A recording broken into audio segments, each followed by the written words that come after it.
Hi everyone, I hope you're all having a very good day. I'm Dr. Samira Mirzapour, periodontist, and in this video, we want to talk about PSTD or peri-implant soft tissue dehiscence. As you can see in these photographs, PSTD is not a rare complication and can occur in many of our implant patients. When we say PSTD, a dehiscence or recession has occurred, what do we mean? What is our reference point? Because in natural tooth, the CEJ is the reference, right? But what about implant? What is our reference point here? Some people say you can use the margin at the moment of the final restoration delivery as your reference point. Some people say that we only say PSTD when there is exposure of the metallic surface of the implant or the abutment, or when we see a gray discoloration. But Dr. Zucchelli suggests that we use the margin of the corresponding natural tooth as our reference point for the definition of PSTD in our implant.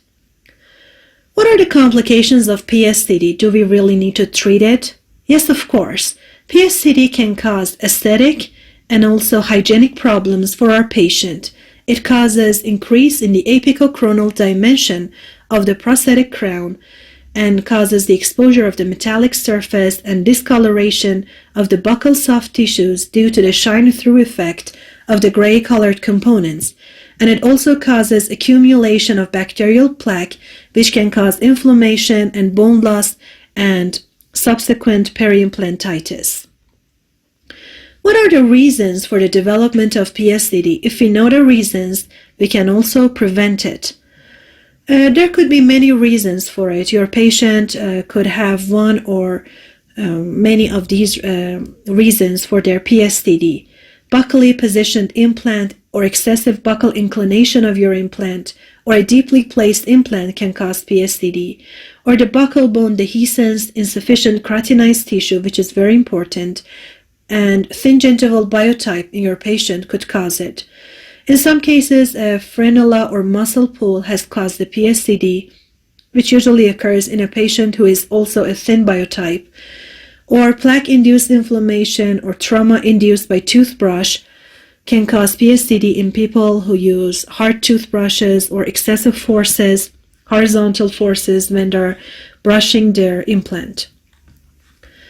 We need to create a marginal soft tissue thickness of at least 2 mm around the implant that is continuously for 3 to 4 mm apicochronally. So we need 2 mm thickness for 3 to 4 mm apicochronally, which is our biologic space. The classification of buccal PSTD for single implant sites in the aesthetic zone was originally described in this article by Dr. Martina Stefanini and her colleagues, Dr. Zucchelli, Dr. Tavelli, and et al., which has been used ever since. This classification is intended for correctly placed osseointegrated dental implants without signs of peri-implantitis. There are 4 classes here, 1, 2, 3, and 4, which are based on the position of the implant crown and the implant platform itself, and there are 3 subclasses, A, B, and C, which are based on the height of the peri-implant papilla. This is a class 1 patient.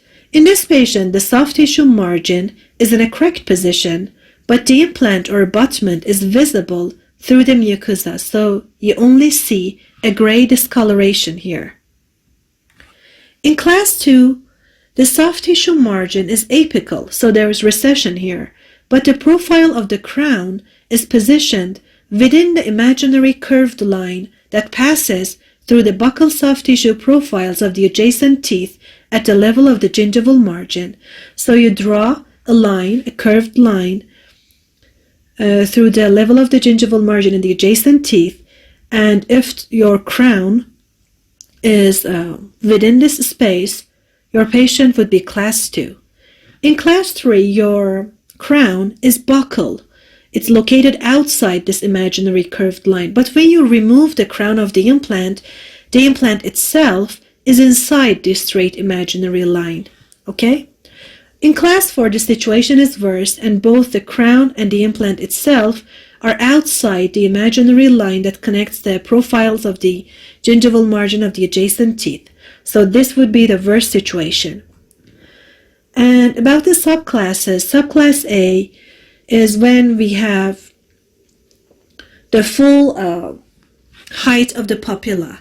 The tip of both papilla is 3 millimeter or more coronal to the ideal position of the gingival margin of the implant.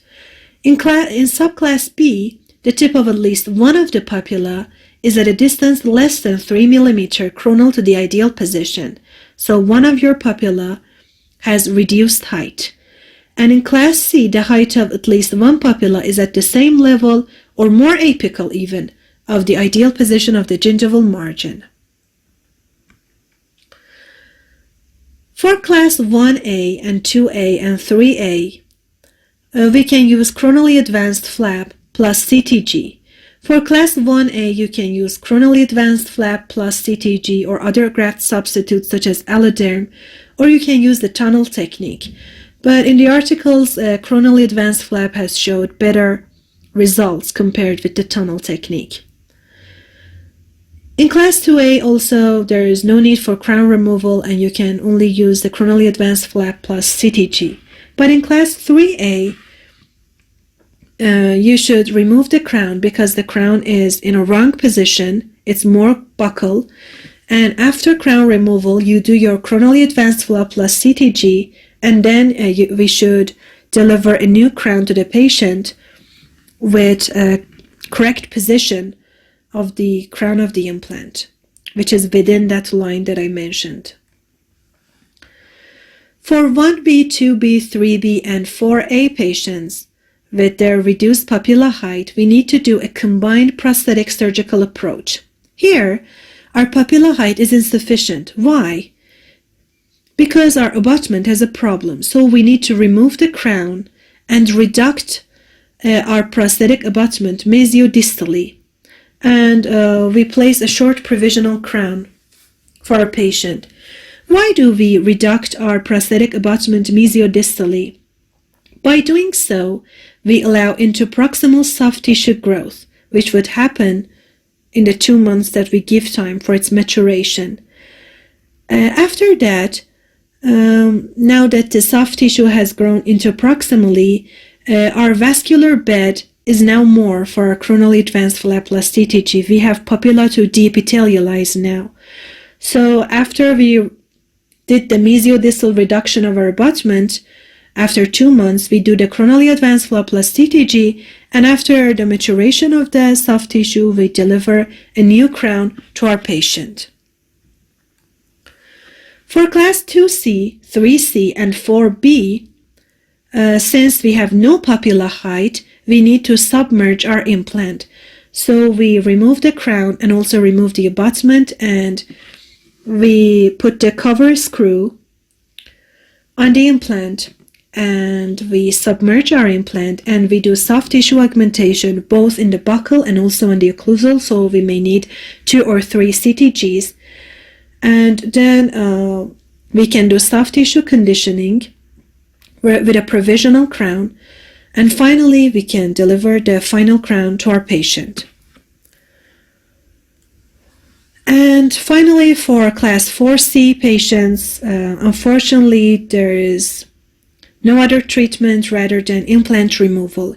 In some articles, you could see that some treatments have been done also for class 4C without implant removal. But if your implant is very buccally positioned and there's no papilla and you want an ideal aesthetic result, surely implant removal would be the only choice. We have to remove the implant and augment that socket and then place a new implant after the maturation of the hard and soft tissues. Here you can see the summary of our treatment plans for all our scenarios. Thanks for your attention. I hope the video was useful. Don't forget to like and subscribe. And if you have any questions in the comments, please ask. I would be more than happy to help.